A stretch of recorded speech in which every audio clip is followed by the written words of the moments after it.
subscribe and tap the bell right now. Twice a day, we bring you the real code of the samurai, not paraphrased, never softened.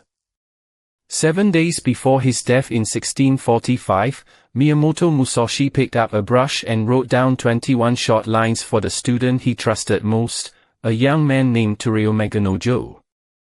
He didn't call it a philosophy or a teaching. He called it the Dokkōdō, the path of walking alone, and by every account, it was the last thing he ever wrote, composed while too weak to do much else, as a final, compressed accounting of everything a lifetime of undefeated dueling had actually taught him. Before going further, it's worth being precise about what we can responsibly say here, and why.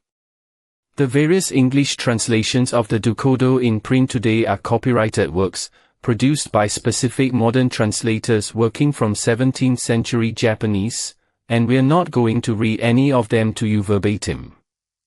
What we can do, and what's actually more useful than a recitation, is walk through the real themes these 21 precepts address, confirmed across the historical record, and explain why a man who'd survived more than 60 duels chose to spend his last working days writing exactly this down instead of anything else.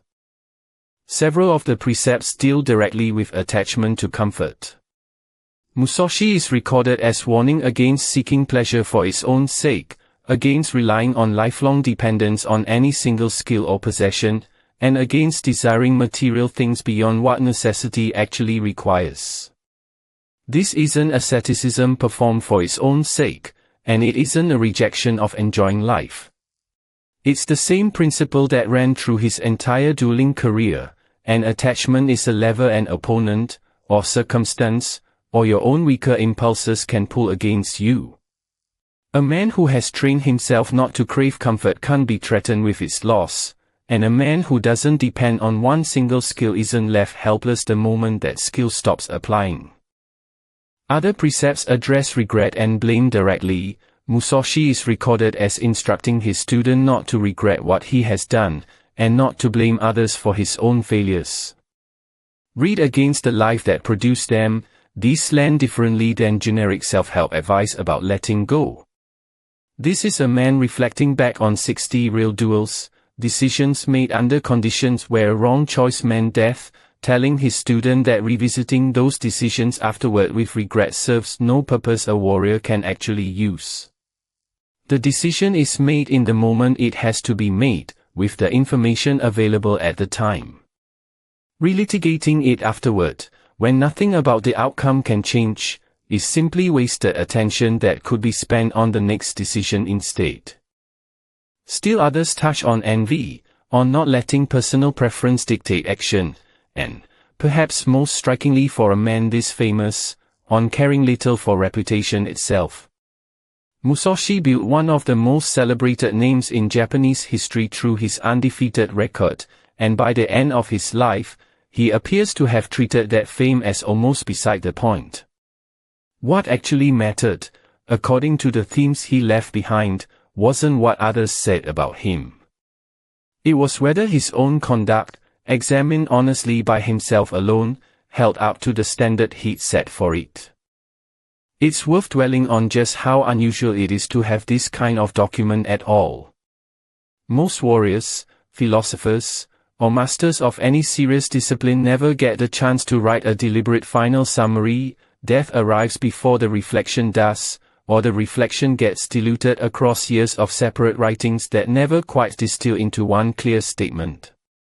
Musashi had already written the Book of 5 Rings months earlier, a far longer and more technical work covering strategy, timing, and the mechanics of combat across its 5 sections. The Dokkōdō is something different, not technique, not strategy, but a short list of personal disciplines he considered load-bearing enough to write down again, separately, in the very last days available to him. If 5 rings is what he wanted a serious student of strategy to master, the Dokkōdō is closer to what he wanted remembered about the kind of man required to master it. There's also something worth noting in how physically difficult this act of writing must have been. Historical accounts describe Musashi as gravely ill by this point, having withdrawn to the cave at Rie-Gendo specifically because he sensed his life was ending and wanted to finish his work without interruption. Composing 21 precepts under those conditions wasn't a leisurely reflection undertaken with decades still ahead of him. Each line represents something he considered important enough to prioritize with whatever strength and clarity he had left, which is exactly why the themes running through it lean so heavily toward discipline, non-attachment, and self-accountability rather than anything sentimental or self-congratulatory about a legendary career. This is why the Dokkōdō gets described as a path walked alone rather than a code handed down for others to follow. Every other Bushido text we've covered, Naitob's virtues, Hagakyo's meditation on death, describes a shared discipline, something an entire class of warriors was expected to hold in common. The Dokkōdō reads differently. One man, at the actual end of his life, stripping his own accumulated wisdom down to 21 lines meant for a single student, with nothing performative left in them because there was no time left to perform anything. That's part of why it still carries weight 4 centuries later, not as a universal system, but as the final, unguarded record of what an undefeated life actually taught the man who lived it. Applied practically, the value of the Dokkōdō isn't in memorizing 21 specific rules and reciting them. It's in the exercise Musashi himself performed at the very end of his life, sitting down, honestly, and asking what you'd actually want distilled from everything you've learned, if you genuinely had only days left to write it down for one person you trusted to carry it forward. Most people never do this exercise until it's forced on them by circumstance, if they do it at all, which means most people are operating on a far vaguer, less examined sense of what actually matters to them than a dying, undefeated swordsman managed to produce in a handful of short lines. Musashi didn't need 21 rules because the number was significant. He needed exactly as many as it took to say, plainly, what 60 duels and one whole life had actually taught him, no more, and importantly, no less. That's also a useful test to apply to your own life periodically, long before any real deadline forces the question, if you had to compress everything you've actually learned into a short, honest list for one person you trusted, stripped of anything performative or aimed at impressing an audience, what would survive that compression? Musashi's answer leaned entirely toward discipline, non-attachment, and personal accountability, not fame, not technique, not even the sort that made him famous.